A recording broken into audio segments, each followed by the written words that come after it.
Fritz X. Fritz X was the most common name for a German guided anti-ship glide bomb used during World War II. Fritz X was the world's first precision-guided weapon deployed in combat, and the first to sink a ship in combat. Fritz X was a nickname used both by Allied and Luftwaffe personnel.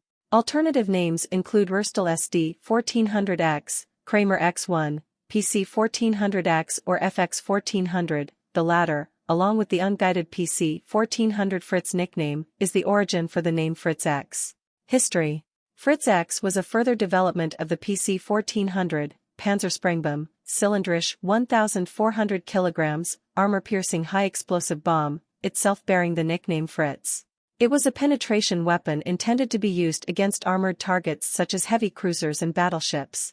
It was given a more aerodynamic nose, 4 stub wings, and a box-shaped tail unit consisting of a roughly 12-sided annular set of fixed surfaces and a cruciform tail with thick surfaces within the annulus, which contained the Fritz X's aerodynamic controls. The Luftwaffe recognized the difficulty of hitting moving ships during the Spanish Civil War. Dipl engineer Max Kramer, who worked at the Deutsche Versuchsanstalt für Luftfahrt, DVL, had been experimenting since 1938 with remote-controlled free-falling 250 kilograms, 550 pounds, bombs and in 1939 fitted radio-controlled spoilers. In 1940, Ruhrstahl AG, was invited to join the development, since they already had experience in the development and production of unguided bombs. Fritz X was guided by a Kell-Strasberg radio control link, which sent signals to the movable spoilers in the thick vertical and horizontal tail fin surfaces, within the annular tail fin structure. This control system was also used for the unarmored, rocket-boosted Henschel HS-293 anti-ship ordnance, itself first deployed on August 25, 1943.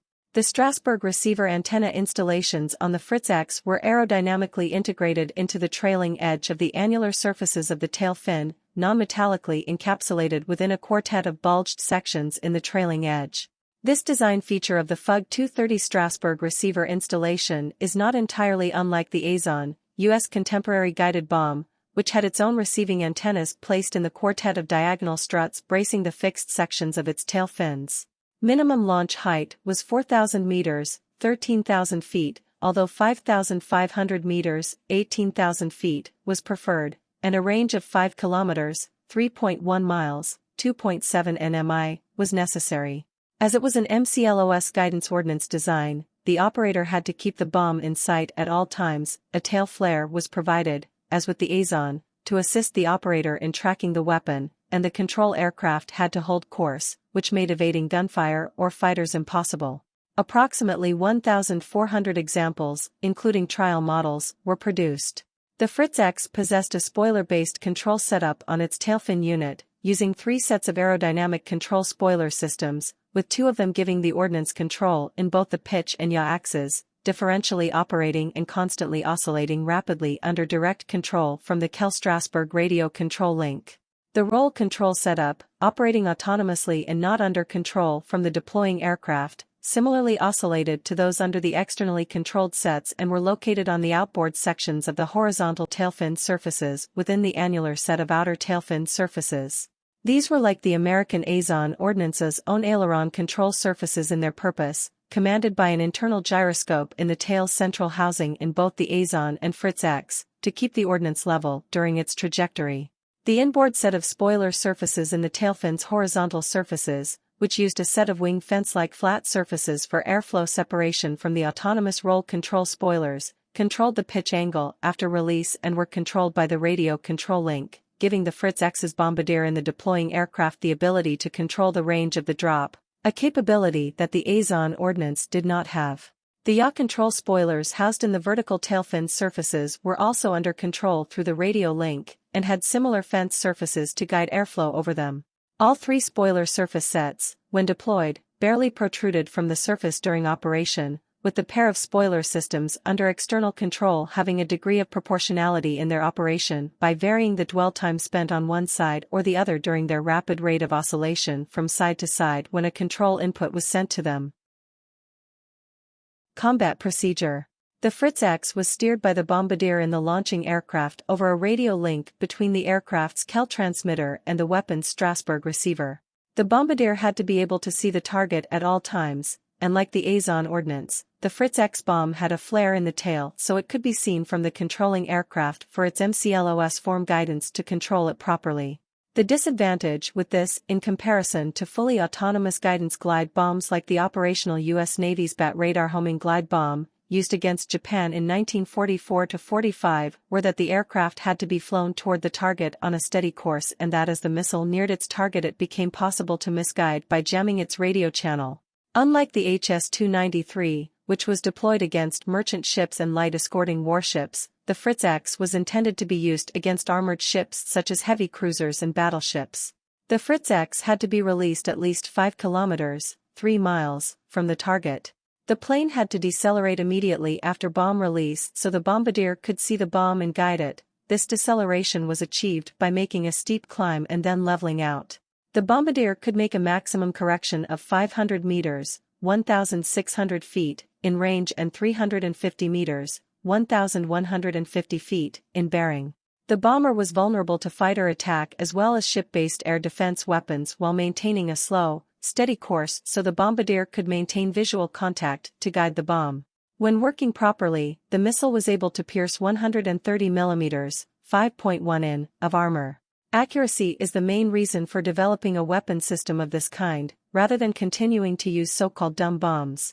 A skilled bombardier could manage to guide 50% of the bombs to within a 15 meters, 50 feet, radius of the aiming point, and about 90% hit within a 30 meters, 100 feet, radius. Other sources say 60% hits within 4.6 meter radius. Usage in combat. The only Luftwaffe unit to deploy the Fritz X was Gruppe 3 of Kampfgeschwader 100 Viking, designated 3/KG-100. The bomber wing itself evolved as the larger-sized descendant of the earlier Kampfgruppe 100 unit in mid-December 1941. This unit employed the medium-range Dornier Do-217K2 bomber on almost all of its attack missions, though, in a few cases toward the end of its deployment history, Dornier Do-217K3 and M11 variants were also used. The Fritz X had been initially tested with a Heinkel He-111 bomber, although it was never taken into combat by this aircraft. A few special variants of the troublesome Heinkel He-177A Greif long-range bomber were equipped with the Kell transmitter and proper bomb racks to carry the Fritz X, and it is thought that this combination might have seen limited combat service, at least with the combinations known to have been involved in test drops. It was found that the launch aircraft had to toss the bomb slightly, climbing and then descending, to keep it in view ahead. The Fritz X was first deployed on July 21, 1943 in a raid on Augusta Harbor in Sicily. A number of additional attacks around Sicily and Messina followed, though no confirmed hits were made and it appears the Allies were unaware that the large bombs being dropped were radio-guided weapons. On September 9, the Luftwaffe achieved their greatest success with the weapon. After Pietro Badoglio publicly announced the Italian armistice with the Allies on September 8, 1943, the Italian fleet had steamed out from La Spezia and headed to Tunisia. To prevent the ships from falling into Allied hands, 6 Do-217K2s from 3 Gruppe of KG-100, 3/KG-100, took off, each carrying a single Fritz X. The Italian battleship Roma, flagship of the Italian fleet, received 2 hits and 1 near miss, and sank after her magazines exploded. 1,393 men, including Admiral Carlo Bergamini, died. Her sister ship, Italia, was also seriously damaged but reached Tunisia. The American light cruiser USS Savannah was hit by Fritz XS at 10 a.m. on September 11, 1943 during the invasion of Salerno, and was forced to retire to the United States for 8 months of repairs. A single Fritz X passed through the roof of C turret and killed the turret crew and a damage control party when it exploded in the lower ammunition handling room. The blast tore a large hole in the ship's bottom, opened a seam in her side, and blew out all fires in her boiler rooms. Savannah lay dead in the water with her forecastle nearly awash, and 8 hours elapsed before her boilers were relit, allowing the Savannah to get underway for Malta. USS Savannah lost 197 crewmen in this attack. 15 other sailors were seriously wounded, and 4 more were trapped in a watertight compartment for 60 hours. These 4 sailors were not rescued until Savannah had already arrived at Grand Harbor, Valletta, Malta on September 12. Savannah's sister ship, USS Philadelphia, had been targeted earlier that same morning. While it is often believed that the ship was hit by a Fritz X, in fact the bomb just missed the ship, exploding about 15 meters away. Damage was minimal. The Royal Navy's light cruiser HMS Uganda was hit by a Fritz X off Salerno at 1440 on September 13. The Fritz X passed through 7 decks and straight through her keel, exploding underwater just under the keel. The concussive shock of the Fritz X's underwater detonation close to Uganda's hull extinguished all her boiler fires, and resulted in 16 men being killed, with Uganda taking on 1,300 tons of water. Uganda was towed to Malta for repairs. 2 merchant ships may have been hit by Fritz X bombs at Salerno, though the evidence is uncertain. SS Bushrod Washington was hit by a glide bomb, either a Fritz X or a HS-293, on September 14 while offloading a cargo of gasoline. SS James W. Marshall was set afire by a conventional bomb, HS-293 or Fritz X on September 15. As with Bushrod Washington, the nature of the weapon that damaged James W. Marshall is uncertain. A witness aboard a ship nearby, Joseph A. Iannacci, attributes the attack to Ju-87 Stuka dive bombers, which were too small to carry glide bombs. While an attack with a Fritz X cannot be ruled out, there is at least an equal case to suggest that, if a glide bomb was involved, the culprit was actually a HS-293 from 2/KG-100. Luftwaffe records show that 2/KG-100, armed only with HS-293 glide bombs, was active over Salerno that day. KG-100 achieved another success with Fritz X while the British battleship HMHS Newfoundland at Salerno as well as the destroyer HMS Janus and the light cruiser HMS Spartan at Anzio. However, these ships were actually hit by HS-293s, as demonstrated by the nature of the damage inflicted, as well as by reports from witnesses. In the case of Janus, either an HS-293 or a conventional torpedo was responsible. And thanks for watching and subscribe.